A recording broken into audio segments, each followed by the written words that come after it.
Sandy Grayson, and I will be the chair of this task force. And good afternoon, everyone, and thank you all for being here. And our very first item is we're going to hear from Mr. Narvaez because he is the one who brought us all together. And we're so happy that you're here to welcome us. Thank you so much, Honorable Chairwoman Grayson. As you all know, the Honorable Grayson was one of my colleagues in the last term, and she's no longer on the council, but I know she hasn't gone anywhere from Dallas as far as her heart and everything that she believes in. But we wouldn't be here today without the leadership of Mrs. Grayson. She is the one who's really held this baton for many, many years here in the city of Dallas when it comes to environmental issues and sustainability issues here. So I give her all the thanks for paving the roadway for us to get here. And if it wasn't for term limits, she'd probably be sitting in my seat right now. No. But the great part was the committee came together and we said the City Council Committee for Environment and Sustainability that we were going to have this committee formed, and you'll have a lot of tasks ahead of you over the next about year before hopefully a formal commission is created and formed for the city of Dallas. But that's too long to wait, right? A year to start getting our CCAP plan implemented and to kick off. So I just want to first thank you to Mrs. Grayson for agreeing to come back to Dallas City Hall in a small way, but as to chair this committee, because my understanding is once you leave, very few ever want to come back. So thank you for being a glutton for a little bit of more punishment, if you want to call it that. But I know we're going to do great things with this committee, and I want to thank Rita Bevins for and congratulate her for being the vice chair of this committee as we go forward. She was elected by the council committee, so congratulations to Rita and to each of you that were either nominated and appointed by a council member or nominated and appointed by Dallas City staff. We've got some amazing historic things that have happened earlier this year, passing our first ever CCAP, which was phenomenal for the city of Dallas. And then just on Wednesday, we got a little extra funding in the budget as it was proposed, but on Wednesday, the Dallas City Council also agreed to add another $250,000 for our solar power program for moderate and low income households so that they can have access to solar panels, which will eventually help those families once they're installed, lower and reduce their electricity bills, but also is going to be good for our environment. So we get two winners in that one for sure. And then the council also approved $100,000 for a study so we can get a plan created to implement our electric vehicle program for the city of Dallas as well. So those were two really big things that the council did. And next, it's you guys. Again, thank you for what you're about to do. Thank you for agreeing to work with us. And thank you for caring so much about our environment and our city.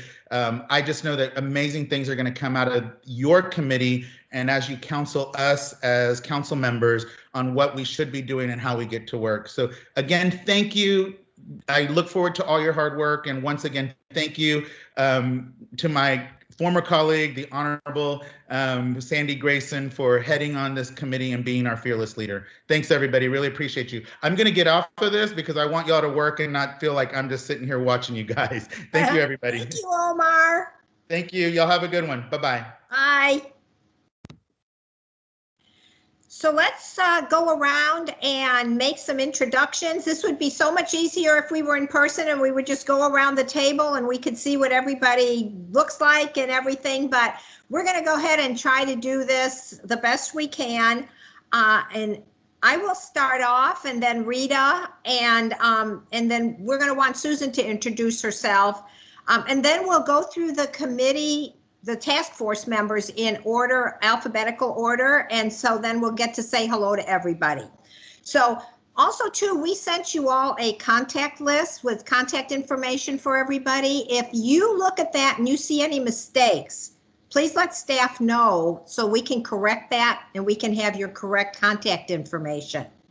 So I'll start off, and Omar kind of introduced me already, but I'm Sandy Grayson, and I was on the city council for 16 years and got off last year with term limits. the last few years, I was chair of the council's quality of life committee, and that committee was charged with a lot of environmental responsibilities. And so that committee helped begin the process for developing the CCAP, which is the Comprehensive Environmental Climate Action Plan that we are going to be, as a task force, starting to implement. So it's a big job. And again, I thank you all for being here and being willing to be part of that. And let's go to Rita, our vice chair. Hi, everybody. My name's Rita Beving. I work for Public Citizen Texas. It's a national nonprofit. And here in Texas, we do primarily environmental work. And I've been, sorry about my phone. I've been working as an environmental advocate for more than 20 years. So I'm happy to be here and happy to meet everybody. Thank you, Rita. Susan, why don't you go ahead and introduce yourself? Okay. Hey, everyone.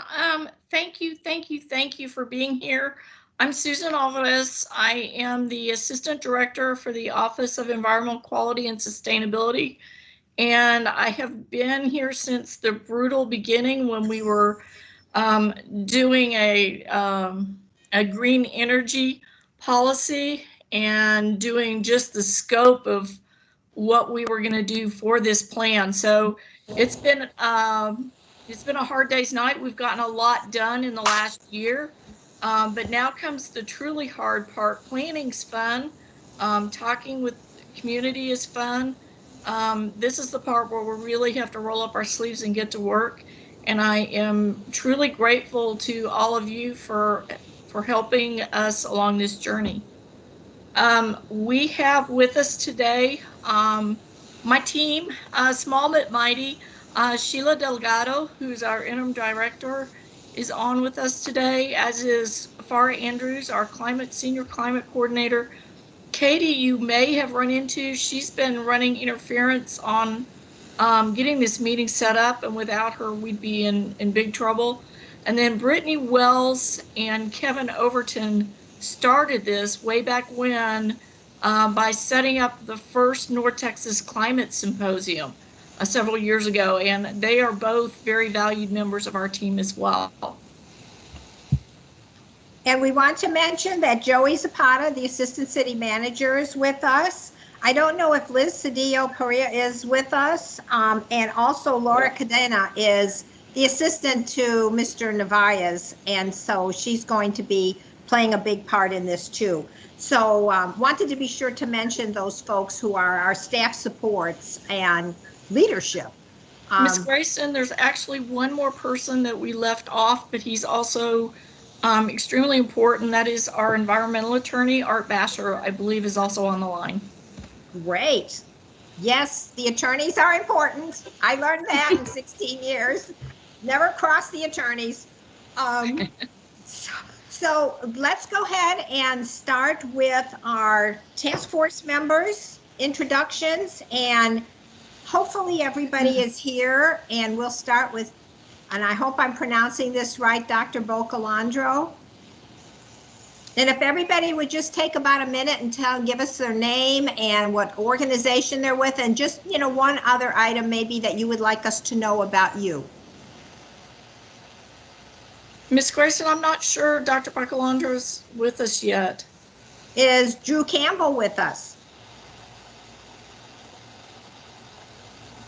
I thought he was. Well, I think Phil Crone is with us.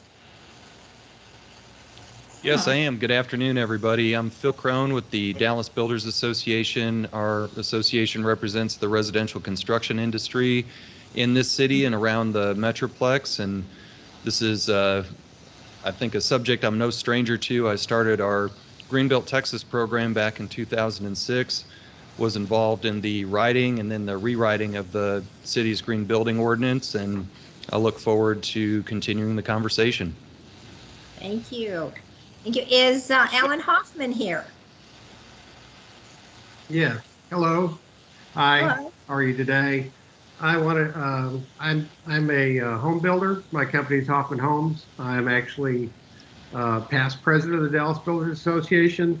as a builder member, and I'm building. Actually, right now we're in the process of permitting our first home in a development that's a green community in East Dallas by Bryan Adams High School. And I've been building green for 25 years. I actually built the first LEED Platinum home in Dallas. Cool. Thank you. Thank you. I know Erin Hobson's here. Yes, ma'am. Excuse my background. I'm moving currently, so this is the cleanest room in my house. But my name is Erin Hobson, and I work for UT Southwestern in the Department of Anesthesiologists as a research study coordinator. And a little bit about my background. I mean, I have public health experience with psychiatry, working with people with mental health, children with mental health. And I went to Environmental Science Academy for middle school and high school. So I have a little bit of environmental science background. But as far as being a task force member, this is very new to me. So I'm excited to see what I can bring to the board. Well, thank you so much. So our next person is Michael Martin.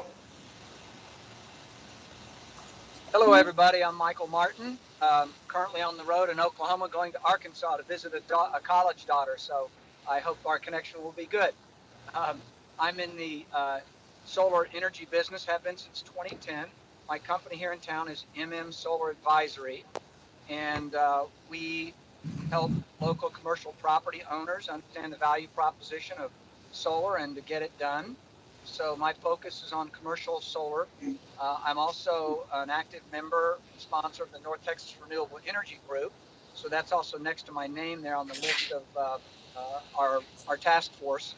And I'm a native lifelong Dallasite. I get outdoors a lot around White Rock Lake to ride my bike.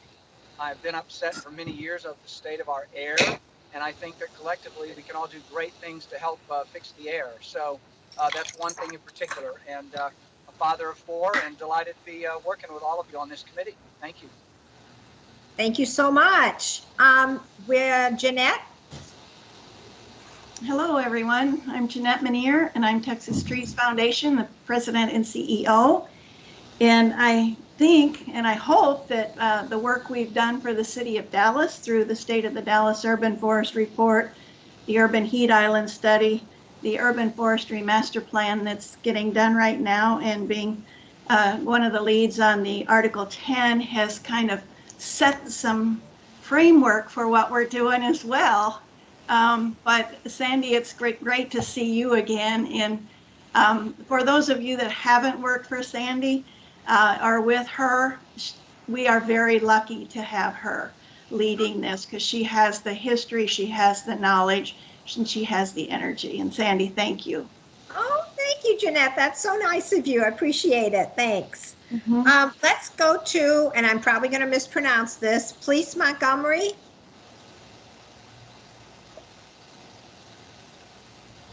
No, he's Can you here. hear me? I'm here. Hello? Yeah, we can hear you.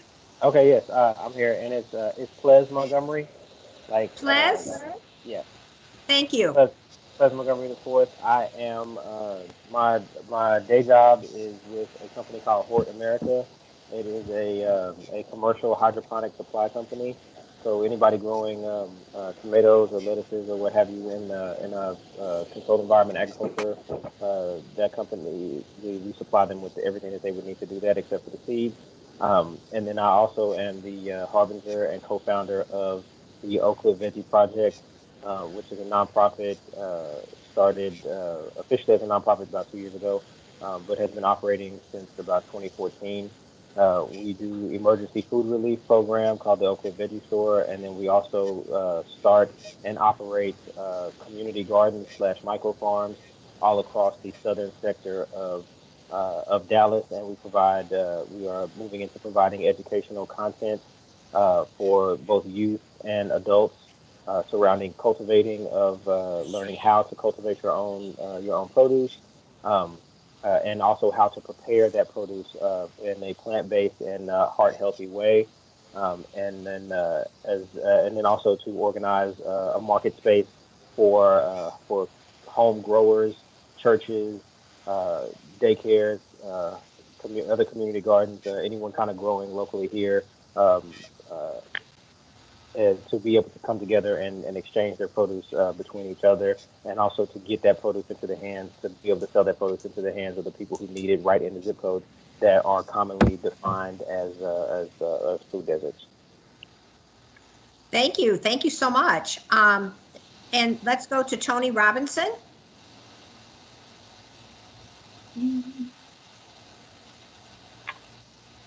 Thought he was here. I thought he was here. Okay. Tony, you're muted. Can you hear me now? Yes, sir. Yes. Yes. Thank you, Sandy. I'm very happy to be here and honored to be a part of this team. I'm president of Axis Building Consultants, Axis Design Build. I've been doing that since 1989 here in Dallas.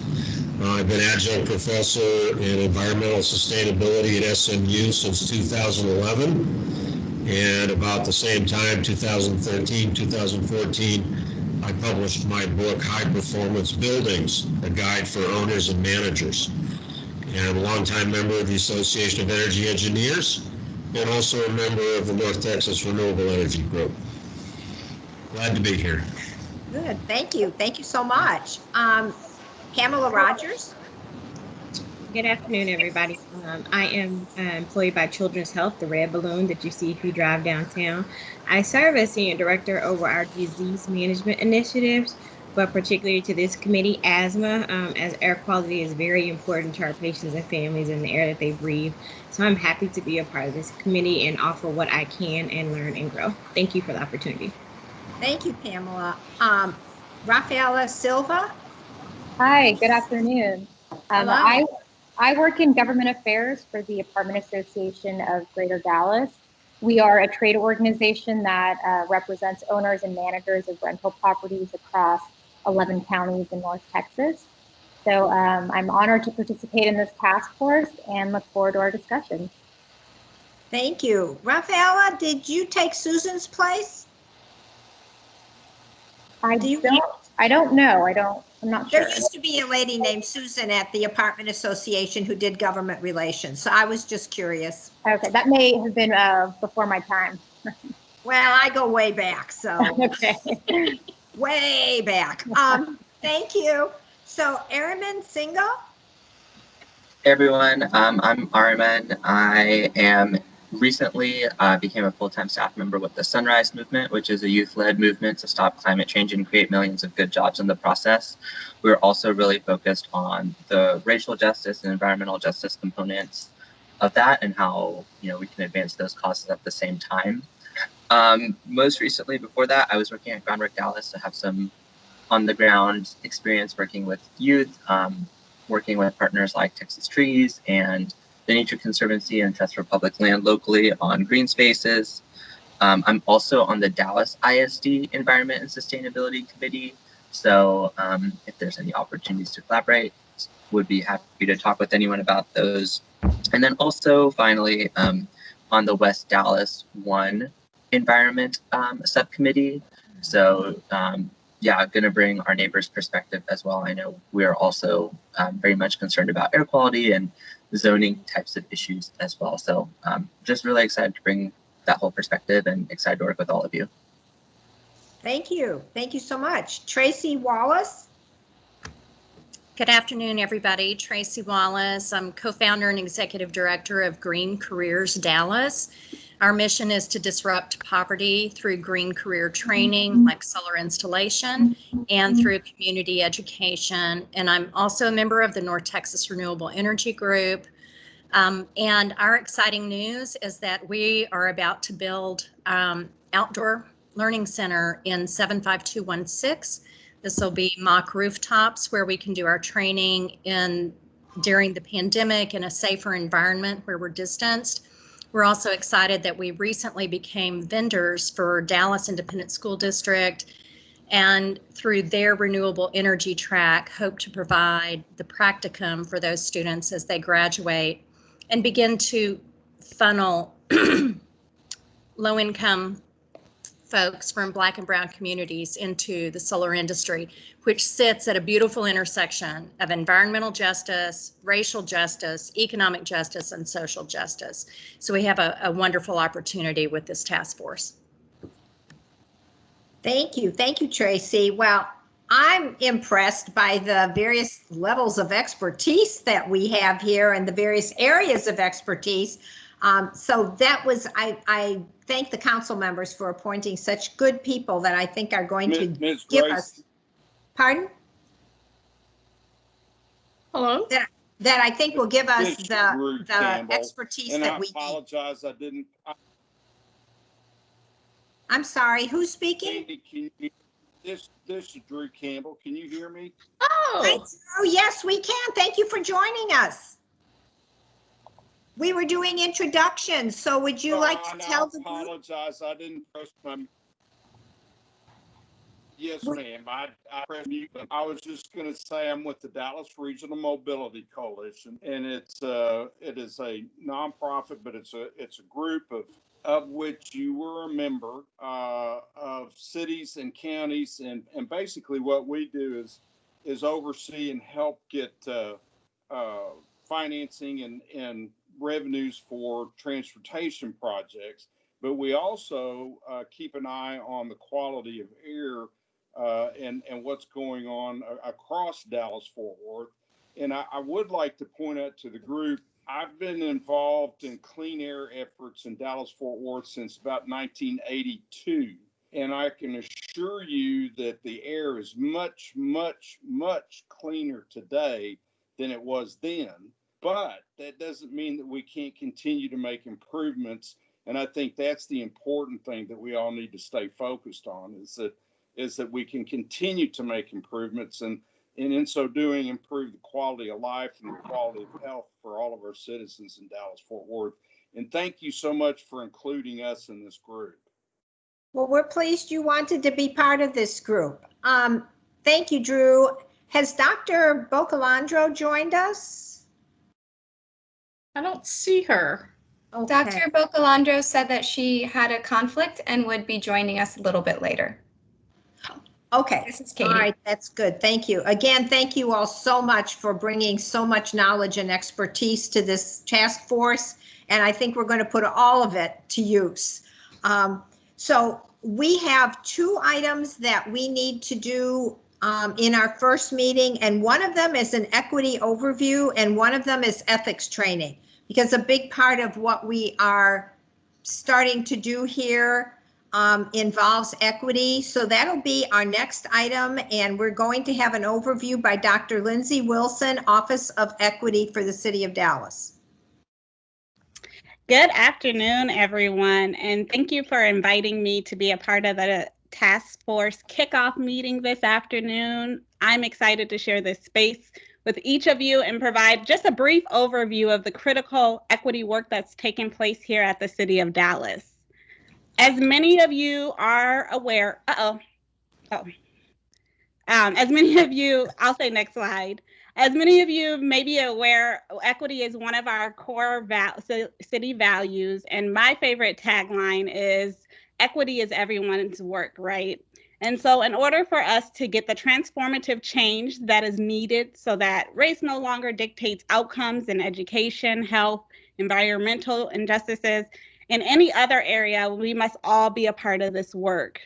And having this conversation today at the initial task force meeting speaks to the commitment and the ways in which our city values equity being both a process and an outcome, so that all Dallas residents have the necessary services, resources, and support to be given the opportunity to thrive.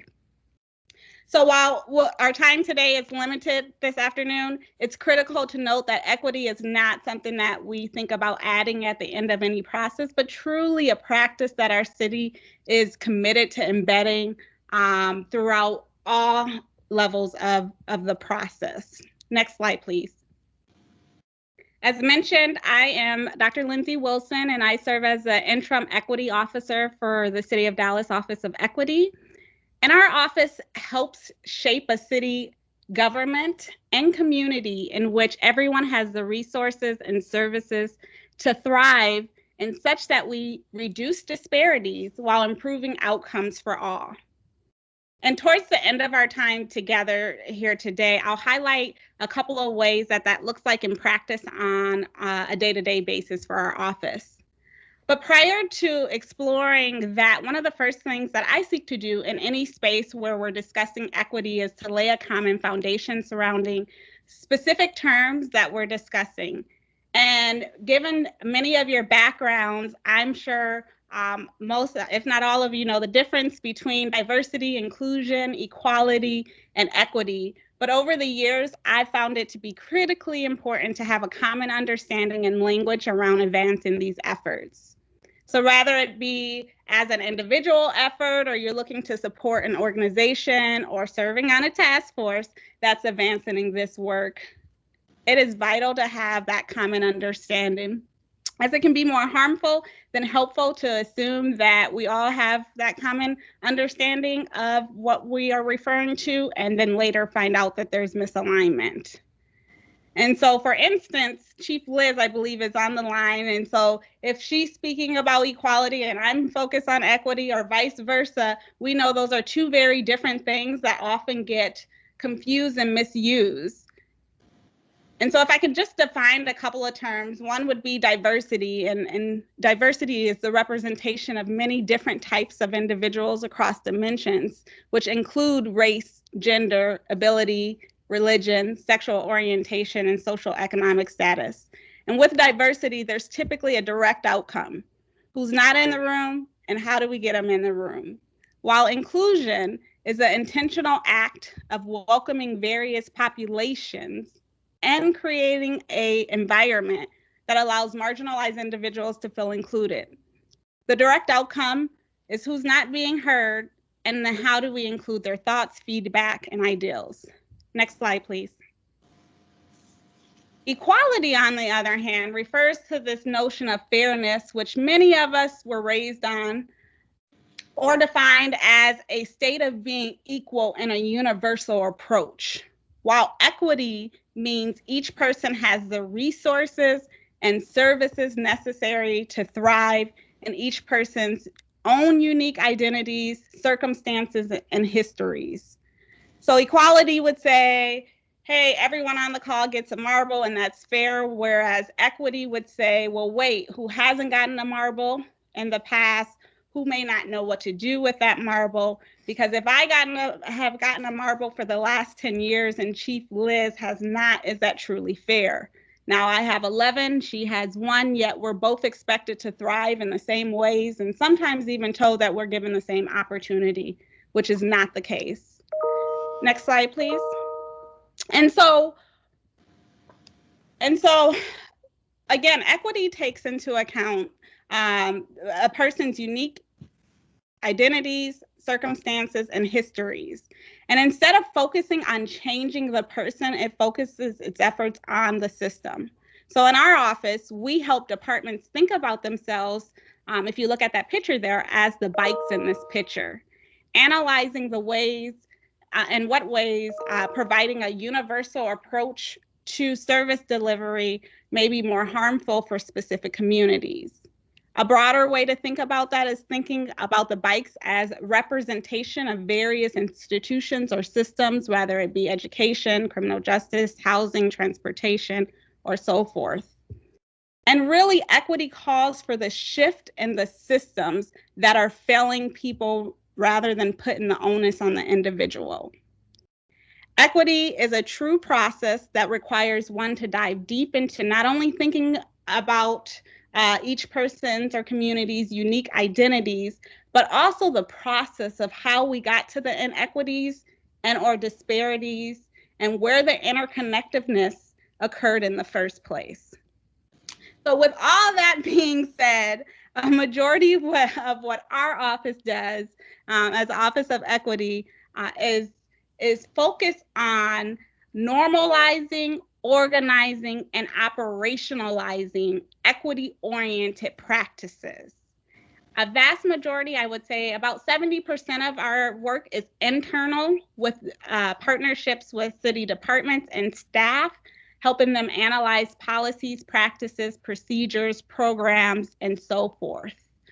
When we think about normalizing concepts, conversations, and the sense of urgency surrounding social and racial equity, we think about Undesign the Red Line, segregated by design, and other opportunities that we provide both internally and externally to understand the interconnectedness of how inequities have happened.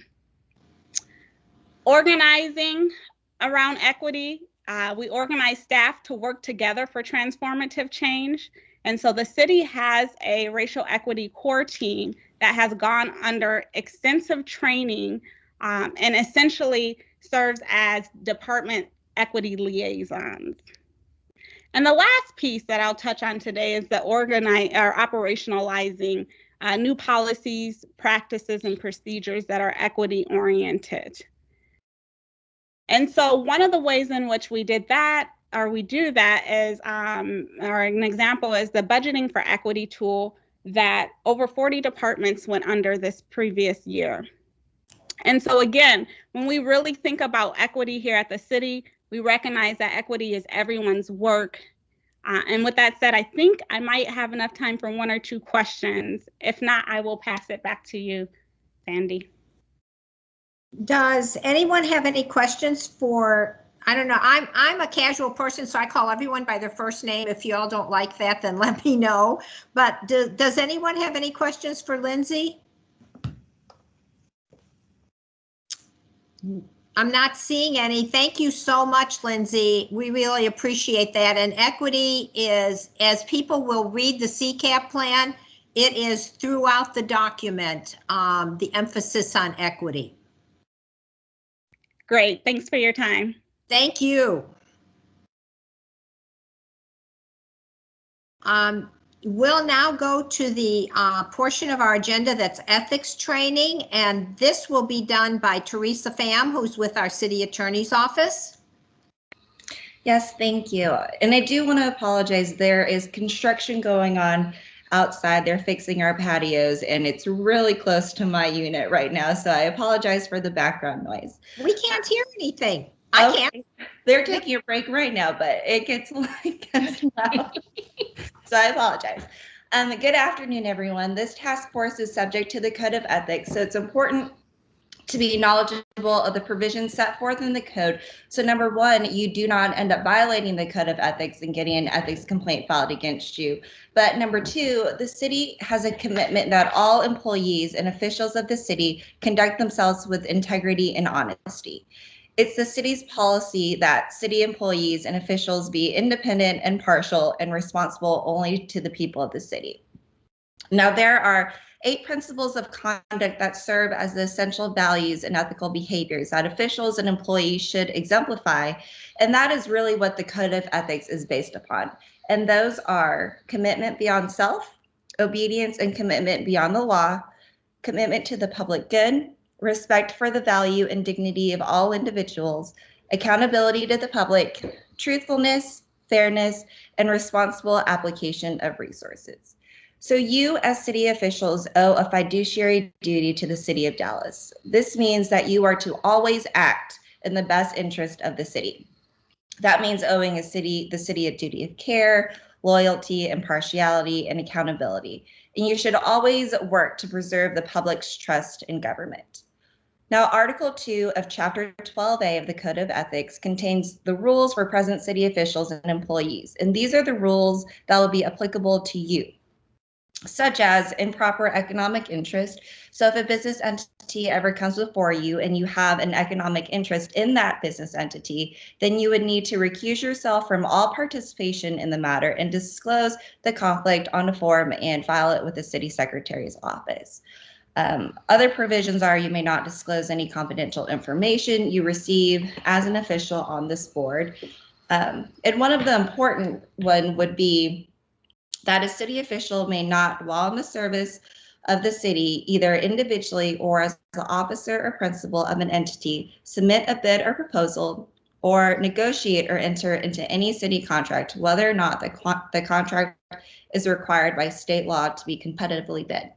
Now, I won't get into all of the provisions, as I know you are to watch the ethics video with the link is right there with my lovely picture. And that video will help explain each of those provisions more in depth. I do want to let you know that you can always ask the city attorney's office by written request for a legal opinion regarding whether or not your proposed actions or conduct would violate the code of ethics. Again, advice will only be given for future and proposed conduct, and we won't issue an opinion on past conduct. Now, this may provide a safe harbor for you if someone ever files an ethics complaint against you. So if you acted in accordance with the letter and accurately disclosed all the facts, you may not be found to have violated the code of ethics, provided that the complaint used the same facts on which your legal opinion was based. I would advise and recommend that you all read Chapter 12A to get a full understanding of the Code of Ethics. And you can always ask our office any questions that you may have, and then we can further assist you with that.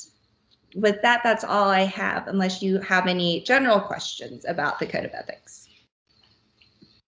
So Teresa, are we going to watch the video now, or are we to watch that on our own, or? I am not sure, Susan or Susan did. So I think the video actually is 20 minutes plus in length. Given that we are still have quite a bit to talk about today, yes, I would suggest that if it's possible and practicable and the task force agrees, that we do it on our own time and move forward into some of the other things that we need to talk about today. So let's do that, task force members.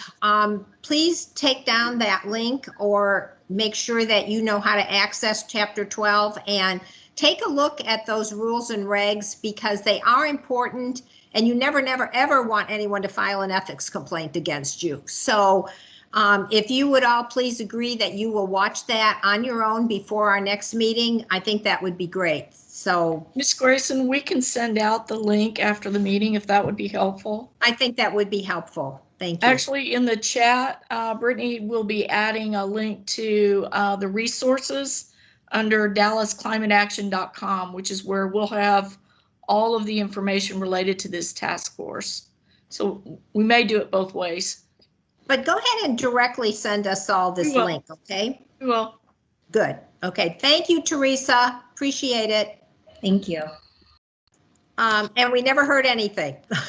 So I mean about your patio. We certainly heard what you had to say. Now we're going to have Susan do a brief, and this is brief because when you all read the CCAP, you will see this is a brief overview of the CCAP, and then we're going to get a copy into everybody's hands, either whatever your preference is. If you'd like a paper copy, we can do that. If you would like it to be, on the internet, we can do that. And so whatever you prefer, please let us know.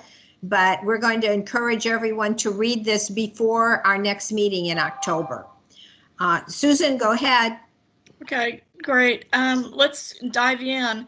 I promised Ms. Grayson that we were going to be very, very brief. I kind of want to just do a little bit of background on kind of how we got to where we are today. And that is way back in 2017, when our then president was making noises about taking the country out of the Paris Accord.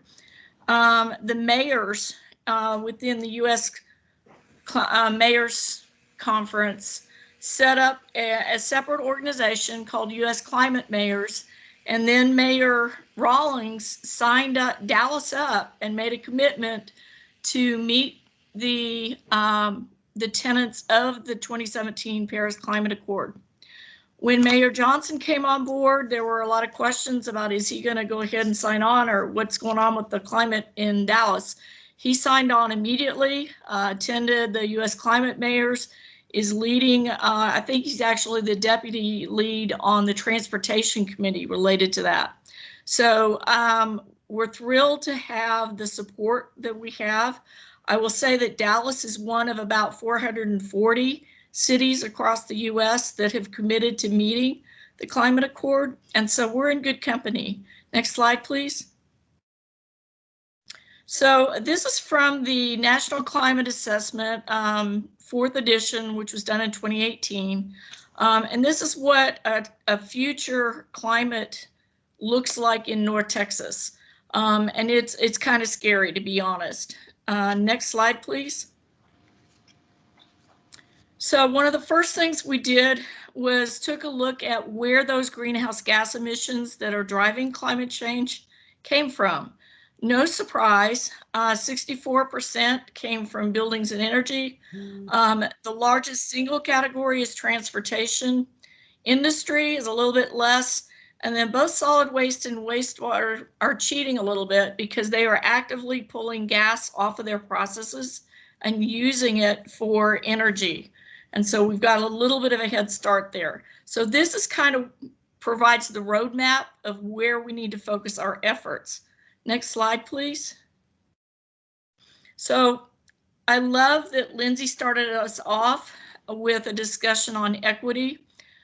When we started looking at what other cities were doing, we found that some cities were focusing on mitigating those greenhouse gases. Some cities were looking at maybe working on adaptation, making their cities future-proofed towards a changing climate. As we started looking at some of the plans we already had and some of the actions we already had, we realized that that environmental piece of it really provides some ways of addressing both mitigation and adaptation. And so we're looking at a comprehensive view of those 3 areas. And at the center of those is environmental justice. So if we get mitigation right, adaptation right, and environmental quality right, we achieve better environmental justice. Next slide, please. So our initial climate change resolution was in 2019. And they gave us direction to work towards a plan. We worked really, really hard. One of the goals in the Paris Climate Accord, have a climate plan in place by 2020. So we were told to not make a pretty plan that sits on the shelf. Our plan is pretty, but we are actively working towards implementation. The other thing that was an emphasis from the very start, as it was today, is equity has to be our primary focus, again, across all budgets, all programs, all departments, as we look at implementation beyond the initial planning. Next slide, please. So we started talking to people, all kinds of people. We have a lot of stakeholders. We made all our stakeholders sit at the same table together, so that everyone knew that what came out of our system had all kinds of viewpoints, all kinds of agendas, if you will, and that when the folks from the Dallas Regional Chamber saw it, they knew that a certain action came from a group here, and vice versa. Our environmental friends knew that when we were looking at trying to reduce the amount of carbon in our environment, that we have some friends from industry that are really concerned about what we're doing. So we struck a really good balance based on both the neighborhood and our business and advocacies. It was truly a community effort. Next slide, please. So this is a little bit of our pathway, and the reason I'm sharing this is we're off the right-hand side of this slide, but we started in February 2019 with the second North Texas Climate Symposium. And I will say that with that first one that we did in 2018, what that set it up for was in our budget discussions that fall that we just finished, but 2 years ago, our friends and neighbors showed up at budget, kind of like they did this year, and said, what are you doing about equity? What are you doing about climate? You said you signed up for this climate accord. What are you doing about it? And that's where we started looking at and doing a backwards. If we have a climate plan by 2020, oh goodness, we need to start now. And so we did. We expedited some contracting. We ended up with AECOM, which does these plans all over the world. But then the other critical thing that we did is got out and about in the community. We had 2 series of formal meetings, and then we conducted some 200 meetings. We basically went anywhere people wanted us to show up, and sometimes we just showed up. I spent an awful lot of weekends at 4 Oak Cliff just hanging out with the residents and listening to what they were worried about. And so I really strongly feel like the plan we have was built upon the input that we got from the community. I do know that we got input from every single zip code in Dallas, some more so than others, but every single zip code, and that was by design. We were tracking it. Like I said, we would show up at churches. We had people at the Prairie View football game.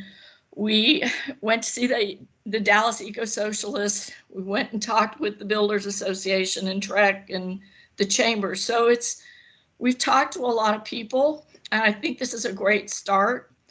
When we got to the point of trying to adopt our plan, one of the things that came forward loud and clear from both the business community and our residents was that they wanted a way to continue having public input into the plan as we move forward into implementation.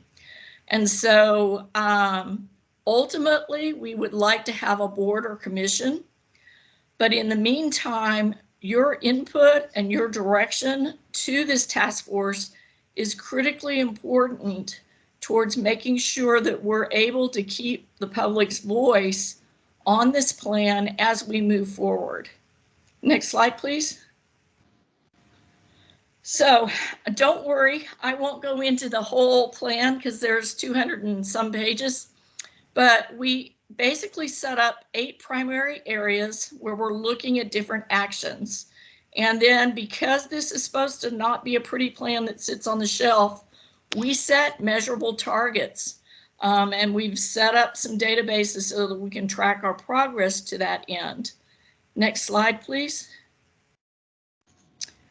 We have 97 actions. I will say we started with 400 actions, and we specifically screened on the things on the right-hand column, which is co-benefits. We looked at equity. We looked at overall cost. We looked at, is this something from an administrative basis that the city can even do? Will it do quality? Can we create jobs? And so we use those to go from 400 actions to 97. That's still a pretty big to-do list for 10 years. And that's why we really need some help from you towards setting some of those priorities and setting some direction so that we're able to achieve these goals. Next slide. As you look at your plan, it's a great color code, but you will find that each of the actions in the plan has kind of those co-benefits. It has a paragraph on the equity considerations for that action and a little bit of a description of what we think the action would entail. Next slide. So if you would like a great read, it is 220 some pages long. All of our information is on the Dallas Climate Action website, including the plan. We have it in electronic format. If you would like to have a hard copy of it, please let us know and we're happy to get you one. We will be setting up a page strictly for this task force on this website, and that way both the task force members and the public can have access to what we're doing as we move forward on this. Next slide. Okay, I'm going to turn it back over to Sandy. Unless there's questions. So much. Thank you, Susan. Thank you. And folks, once you start reading that CCAP, which I know Rita already has it memorized, but once you all start reading that CCAP, you will understand what a truly brief overview this really was. But now we have to move to some housekeeping items, and we're going to need all your input on this. We have to talk about our future schedule and what might be good meeting dates and times for all of you, or hopefully most of you. We would like to suggest the second Friday of every month, and there would be some exceptions to that depending on how the weeks fall. Some months have 5 weeks. So would anybody be unable to do the second Friday of the month? Kind of in a general way. Like I said, there would be some exceptions. I just have a general question. How does the meeting that we have relate to the meeting the council committee has? And is there information that's going to go back and forth? Yes, one of the reasons that we are suggesting the second Friday of the month is that there would be a standing item on Councilmember Navarez's Environmental and Sustainability Council Committee for a report from this task force and what work we have done. And because of when they meet and the need for staff to sit down before Councilmember Navarez's meeting with him and discuss some items on their agenda, we would need to get our meeting done first so that we can provide them with the updates. And that's the way it's going to work, is that we're going to meet and then we're going to have whatever our task force has decided on reported to the council committee every month through a standing agenda item. And so kind of the timing of when we meet would be very helpful if we can sync that somehow with when the council committee meets. Awesome. Thank you for the information. That's really helpful. Susan, the council committee meets on a Monday, the first Monday? It's the first Monday of the month at 9 in the morning. And right now those meetings are all on WebEx, and they are available to the public on either Cable 95 or through a link on the city website. But with, with us meeting hopefully on the second Friday, it would give staff time to brief the council member and get the agenda item ready for their meeting on the first Monday of the month. So does anyone have a huge problem with meeting on the second Friday of the month? And already we're going to have to suggest to you an exception to that in October and ask you if you all would be available on Friday, October 16th, which happens to be a third Friday. And there's reasons why it would be difficult to meet a week earlier. So 2 questions for you all. Second Friday of the month most of the times, and would you be available on Friday, October 16th, which is a third Friday? Same time of day as today? Yeah, the time of the day, Chair, on Fridays. I'm sorry, what was that? What would be the time of day on the second Friday? We'd like to ask you if this time 2 o'clock to 3:30 would work for most of you. Hi, this is Michael Martin. In general, the second Friday's great. Just to let you know that following Friday in October, I have a hard constraint, will be out of town.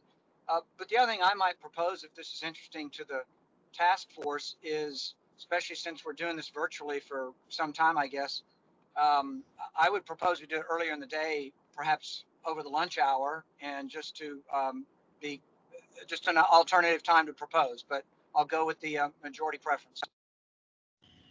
Well, for me, any time other than early morning, please, would work on a Friday.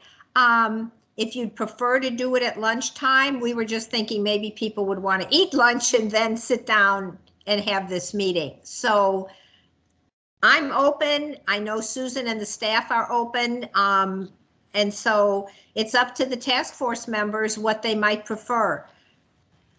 We also are going to try and promise to keep it to an hour and a half so that we use your time well.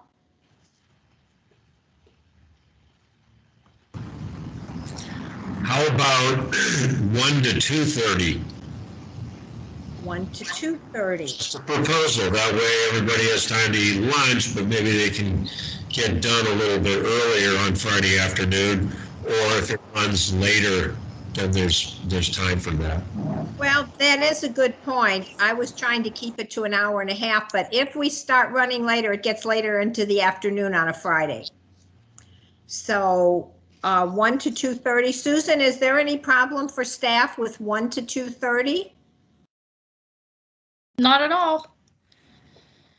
So I'm okay with either 2 to 3:30 or 1 to 2:30.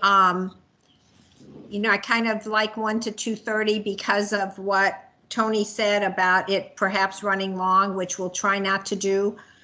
So do we have some consensus on the second Friday of the month? Now, I know that Michael just said he can't meet on October 16th. Is anybody else unable to meet on October 16th?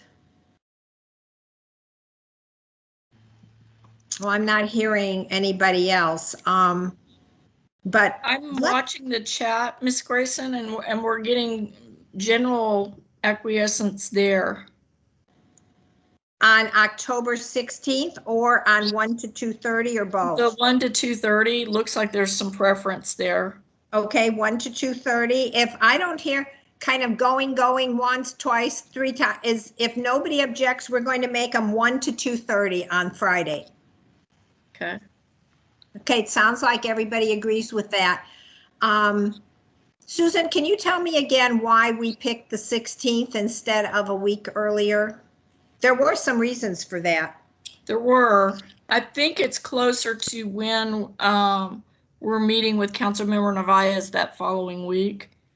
And I think what we were trying to do is it was based on full weeks, and that's the second full week, whereas that first meeting was the first week of the month is just 2 days. So does the task force have any preference for whether it would be October 16th or whether it would be the 9th? The 9th would be in keeping with our second Friday schedule. The 16th was, you know, staff was looking at the first full week of the month versus, you know, months that have 5 weeks and they start with, you know, 2-day weeks. So kind of like bulk trash pickup where everybody gets confused. So, Sandy, it's Rita. I guess I'd like to stick with the 16th for this time anyway. Yeah, Phil just added in the chat that there may be a development advisory committee meeting on the 9th of October, which may conflict. Well, Michael, it seems like everybody can make it on the 16th. I'm so sorry, but I think we're going to have to keep it on the 16th. Other than that, the next time we would be meeting on the second Friday. I'll have no trouble catching. Thank you so much for willing to be flexible. I'm sorry, given that there seem to be some conflicts. So we'll keep it on October 16th then. I'm sorry. Yeah, we'll keep it on October 16th. So right now we're doing virtual meetings, and we think we will go to in-person meetings whenever the city council decides to start in-person meetings. So we're just kind of doing what they're doing. So we'll keep doing virtual meetings, although it would really be nice to be sitting around a table where we could just talk to each other. Right now, we're going to have to stay on virtual meetings. Communication, if you all have questions, concerns, just would like to visit with some of us about any item that you hear discussed during the meeting, please contact me or Rita, who's our vice chair, or Susan, who's our staff liaison. And any one of the three of us will hopefully be able to give you an answer. And if we can't, we'll get you an answer. And then we'll communicate among ourselves to make sure all three of us are aware of whatever question or concern that any of you had. And we're all listed on the contact sheet, the information for the contacts for everybody. We do want to be transparent, and that leads to a question that I would like to ask all of you about public input. Anybody can go to the DallasClimateAction.com link at City Hall and have all of this information, and they can also leave a comment. But do you wish to allow any public comment at our meetings once they're in person? And I am assuming at some point we will be in person. Right now, having virtual meetings, and we weren't able to include the public in this one today due to technical issues, but in the future, our future meetings, this will be open to the public. They can watch. They can submit a comment ahead of time, like say by a noon deadline, and I will read all of those comments as our meeting starts. But once we go to in-person, we're going to have to decide whether we want to allow some time for public comments to be made at the meeting. Ordinarily, council committees do not allow public comments because there's such a work agenda that needs to be gone through that they don't have time for public comments. Otherwise, they'd never get through the agenda. So we can do that. We want, as Susan was saying, we want public input. Right now, the idea is that you all are the public input as the plan starts to be implemented. Do you wish to, and we don't need to have an answer on this today, but please think about it. Do you wish to have maybe 15 minutes of public input at the beginning of a meeting, and that would give the public a chance to weigh in? So we don't need an answer today, but please think about that. Please give that some consideration. We don't want to be accused of being a closed group, even if we are, filmed and recorded. So we will have subject matter experts, if we need them, speak to us at our meetings. And the scope of our work, did you all have a chance to read the guidance document? Hello? Yeah, time's up. Are you on? She just told me. I'm sorry, who's speaking? I thought I heard somebody who wanted to speak. Susan, did you hear that? Or Katie? I did. I think somebody may have had a hot mic. Yes, I think someone accidentally unmuted. I think we're good to proceed. Oh, okay. All right. I just want to make sure if anyone wants to speak, they have an opportunity to speak. So the scope of our work, if you read the material, is to advise on the environment, sustainability, and CCAP implementation, and to assist with the development of a permanent commission. So those would be our two big items. If you read the guidance document that was about 4 pages long, it goes into detail about what is expected from this committee, but we really have two main jobs. And the first is to advise the staff on which items of implementation that you wish to pursue first, so that they have a work plan for next year and they have a budget to go along with that.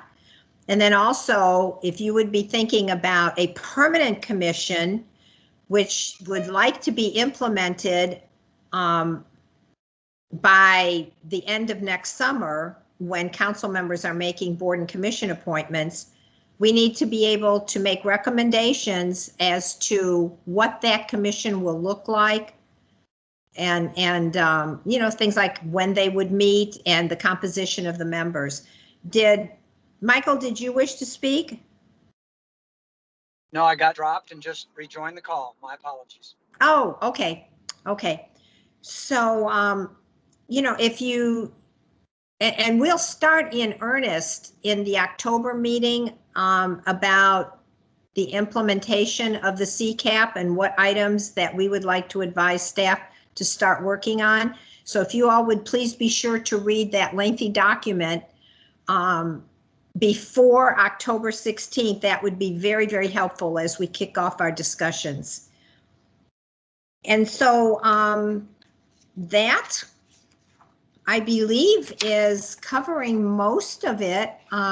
Does anybody have any questions that they would like to ask at this time? Ms. Grayson, I think Ariman has his hand up. Yes, please. Yes, thank you so much for all the information and background. I'm wondering, so it sounds like at our next meeting, we will have a chance to weigh in on, you know, some of the sequencing of the CCAP work. Is there anything, do we need to submit ideas or proposals ahead of time for the agenda? Should we just do our own homework ahead of time so that we know sort of what we think the priorities are? I just want to make sure I understand and can be as prepared as possible. Great question. Susan, do you have any thoughts on that? Would you like committee members or task force members to prepare thoughts ahead of time and submit them, or would we just have this discussion on October 16th? It's probably a good idea to get your thoughts together. Staff are also pulling together a draft implementation plan, mainly under the idea that it's easier to react to something than to come up with it in the first place. And so I think we would provide that as basically a structure to talk from, if that would be helpful. So we're working on that. And the reason, ordinarily, we would have this discussion back in June so that our budget reflects these measures.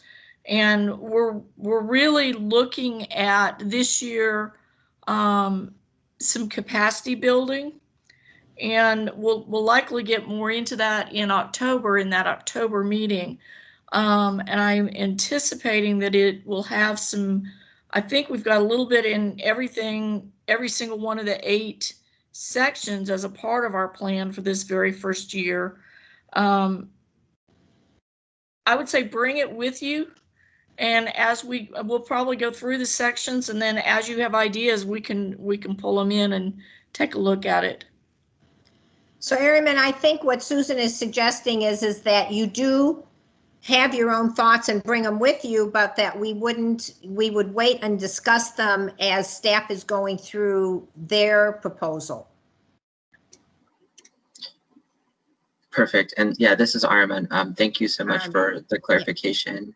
And just like one quick follow-up, Susan and staff, will you all be able to send that to us ahead of time so we can look it over in advance? That's what we're intending to do if it's possible. We are working on it as we speak.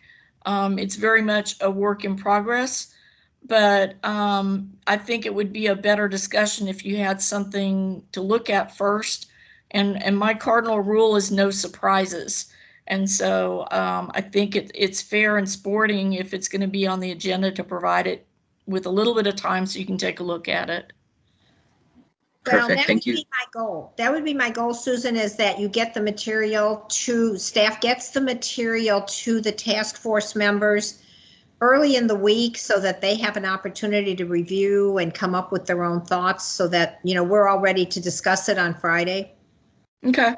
I was thinking a week prior, but yeah. That would be great, a week prior. I mean, this time we know we sent you some things kind of at the last minute, but we were getting organized. So we will try to get it to you well enough ahead of time.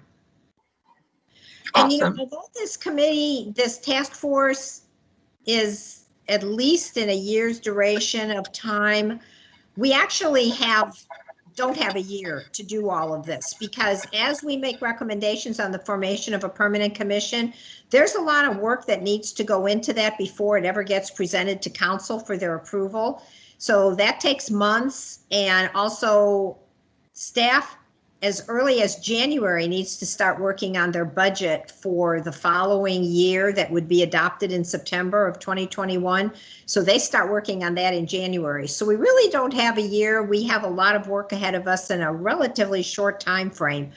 So I just hope everyone has the time to drill down on this, because I think the next few months are going to be fairly busy. Sandy? Could I ask a question? This is Alan Hoffman. I would like to find out if we can, if there are some, the overarching goal, I'm going to read the CPAC thoroughly, and I've read it, I've scanned it before, but my understanding is the overarching goal is to reduce carbon. Ultimately, that's really what we're looking at. That's one of our goals. Okay. And greenhouse gases, is that a primary goal? Absolutely. Okay. And of course, water management and such, and factors surrounding that. But the reality is as we're watching the Western United States burn, we might want to really make sure that we're focused on what we need to deal with here in the North Texas region.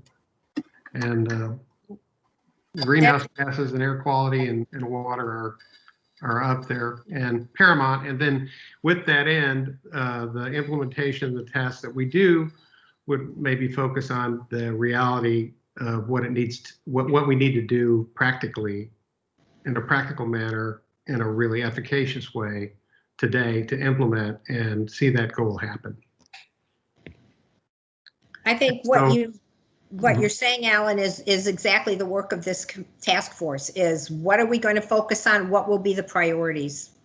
And to that end, I'd like to see if we could submit some things to staff prior to this next get together, so that we're actually giving some input based on what we understand might be necessary tasks and areas of real effective action that we can really voice prior to the agendas being set.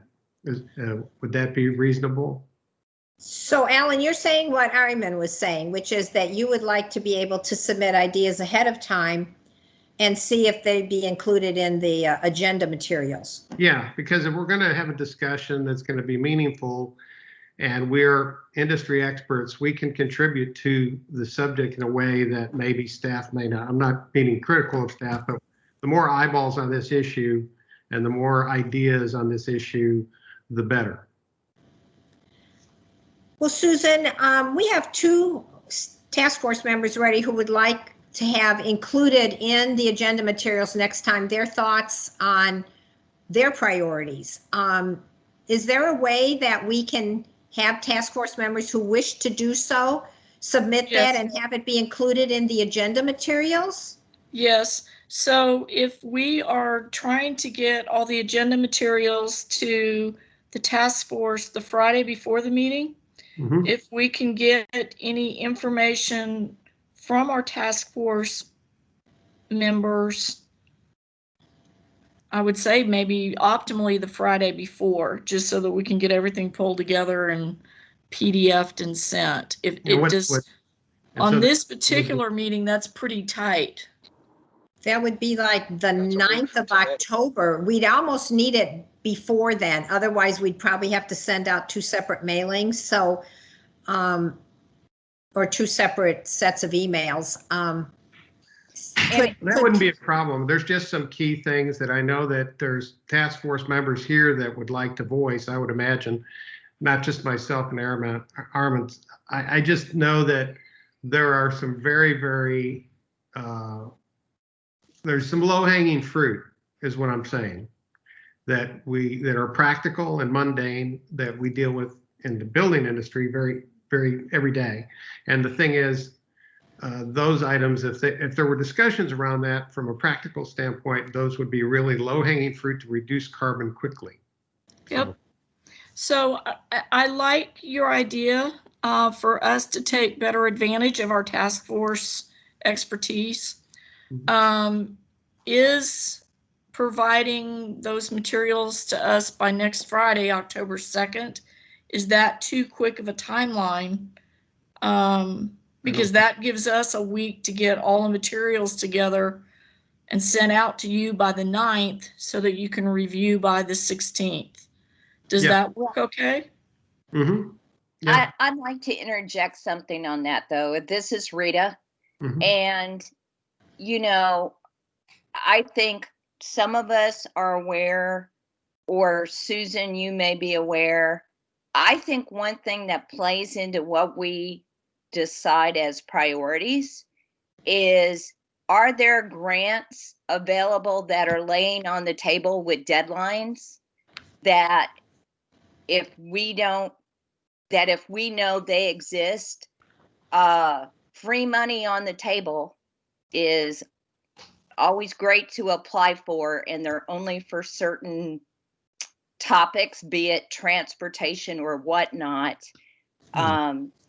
I think if any of those opportunities are out there that staff know about, or that the committee should know about, because one thing that will determine my priorities, if there's money on the table for the city of Dallas to get to pursue certain things in the CCAP, we should take advantage of them and not lose those grant opportunities, because they are locked in by dates. Right. I agree. I don't believe the idea that I have in mind, and a couple of things I would like to suggest, would probably be very part of that low-hanging fruit. And I doubt very highly that I would probably, let me correct myself, I would believe that there is money available for what I'm going to propose. So. Right, because Susan, isn't there some dates, and I don't know how this ties into the EV program that just got approved. Aren't there dates for some grants out at COG that we may need to take? Yeah, there's some VW grants on the street right now. They come out quarterly. And so that's one of the reasons that we requested a fleet electrification study, and we'll be moving on that immediately. It's so that we set priorities for purchasing more electric vehicles. And so we're definitely, I'm sorry? I'm sorry, Susan. I was going to say, so could you send out to any of the task force members any dates we know of grants? I can. I will need to get with our Office of Government Affairs for that, because we typically coordinate our efforts through that office. The other thing that we will be working with them on is our legislative agenda, which actually is an action in the CCAP. Well, then if we're going to be thinking that we're going to try and take advantage of grants, then Susan, I think you need to include in our next materials those grants that we're interested in with the associated dates, so that the task force is aware of that and can weigh in on that. Sure. And see if they mesh with the ideas that the task force members have. And then we can have a discussion about pursuing the grants or pursuing the task force members' suggestions. So sure.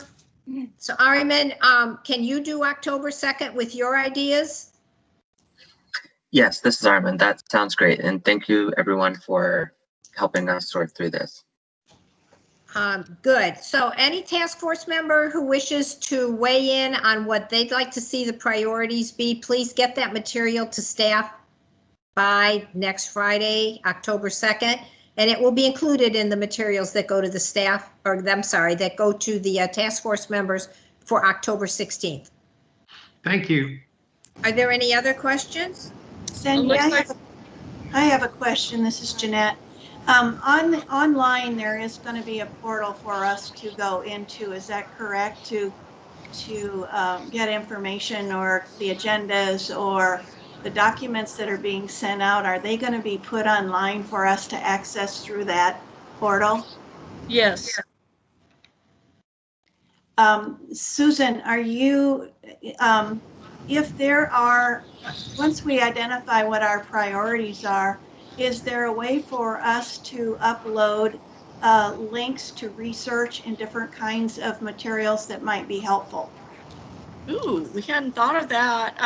Not yet, but we're building that website right now, so that's definitely something we can look at. I think that would be helpful.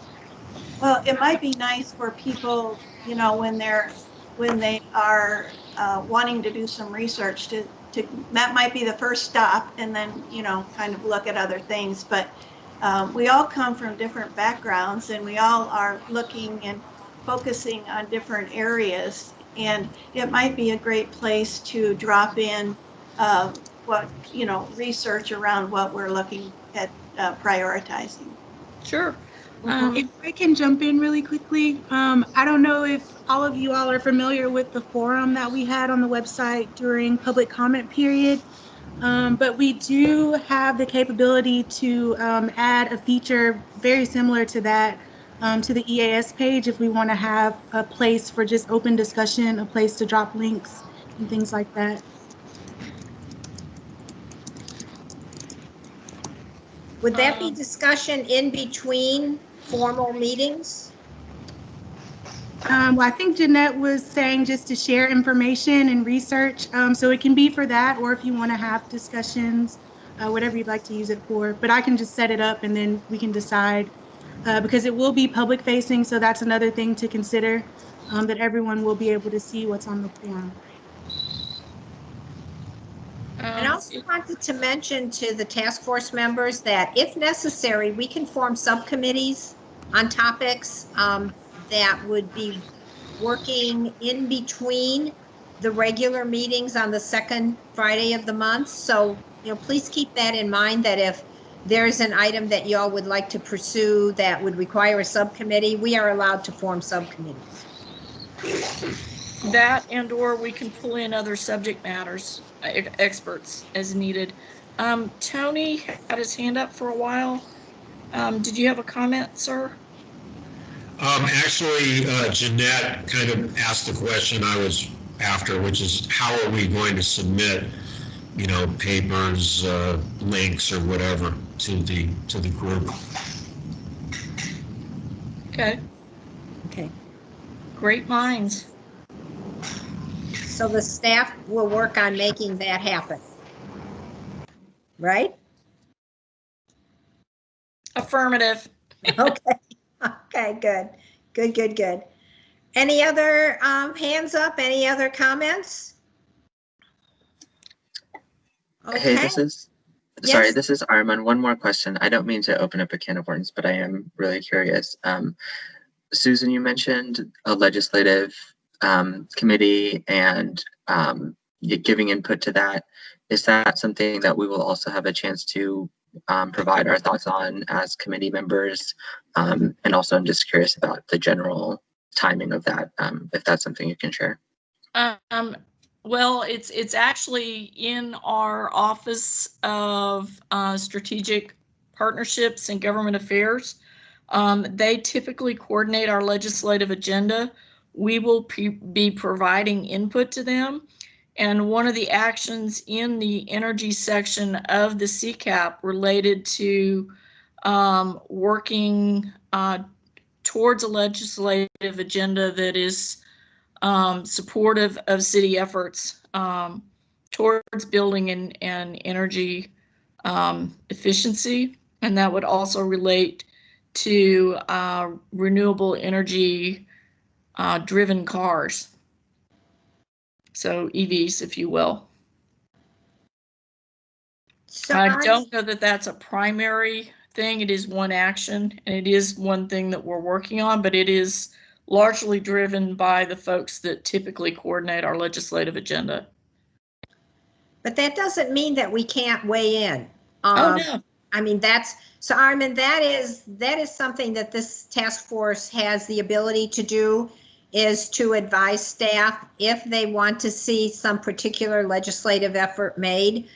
There are timings for that. Our Office of Strategic Partnerships, which we used to call Legislative Affairs, I think, they have timelines that they need to meet in order to submit things to the state legislature or the federal government. So, but that doesn't prevent us from offering suggestions, and we can do that. Wonderful. Thank you, Susan and Sandy. Between your two answers, I think I'm feeling good about everything. Thank you so much. Well, good. Does anyone else have anything they'd like to share with us? Otherwise, we're going to meet our 3:30 deadline. So thanks you all again for being with us today, and please read the CCAP because we will really start delving into it in earnest on October 16th. Thank you all so much for being here. You're welcome. Everybody be well. Bye. Thank you. Have a good one. Bye. Everybody. Thank you. Bye.